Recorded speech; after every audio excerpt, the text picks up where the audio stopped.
आज सकाळी सकाळी नाना माका म्हणाले, चल तुका एक नवीन रस्तो दाखवते, आपल्या गावातली एक वेगळी जागा दाखवते. आणि मी नानांच्या मागनं चप्पल घालून वाटेक लागले.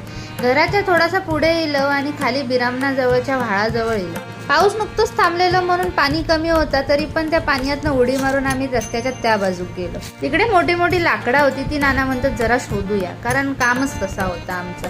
नाना लाकडा शोधत होते आणि मध्येच त्यांना जी लाकडा भेटली त्यांना तोडूक सुरुवात केली. आणि बारकी 5-6 लाकडा आम्ही तोडून जमवलं आणि पुढे येऊक निघालो. तर आमका त्याच्यातून वाटेत नाही येताना दिसले बाय आणि अण्णा. मी विचार करते ही दोघं ह्या टायमात निघाली खय. मग माका आठवलं ह्यांचे पण तर काजी आमच्या बाजूकच होत.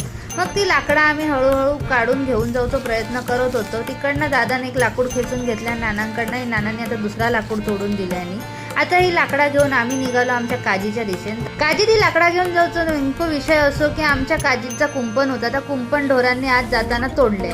त्याच्यामुळे आता त्यांना जाऊक रस्तो मोकळो झालेलो आणि त्या रस्त्यामुळे आमच्या काजींचं पण नुकसान होत होतं. त्यामुळे नानांनी हैसून वय करूक सुरुवात केल्याने, ते खड्डे खणल्याने आणि त्यात ते दांडे घातल्याने, त्याच्यानंतर एक एक करत असे नानांनी सगळीकडनं मस्तपैकी दांडे लावूक सुरुवात केल्याने आमच्या काजीच्या कुंपणाकडे माझा कधी लक्ष गेलाच नाही. एवढा मस्त सूर्यफूल तिकडे उगवलेला होता, एवढा भारी वाटला ना आमका त्या बघून आमचं मन प्रसन्न झालं. त्याच्यानंतर आम्ही आमचं काम पूर्ण करून घेतलं. तर तुम्ही बघू शकता आता आमची वय पूर्ण करून झालेली आहे. आता आम्ही प्रयत्न तर पूर्ण करू की इकडनं ढोरात जाऊ नये, पण गेली तरी काही प्रॉब्लेम नाही. पण तसा बघू गेला तर नुकसान पण लय होता त्याच्यामुळे. तर आमका आता त्याची पण काळजी घेऊ. चला तर भेटूया पुढच्या व्हिडिओत.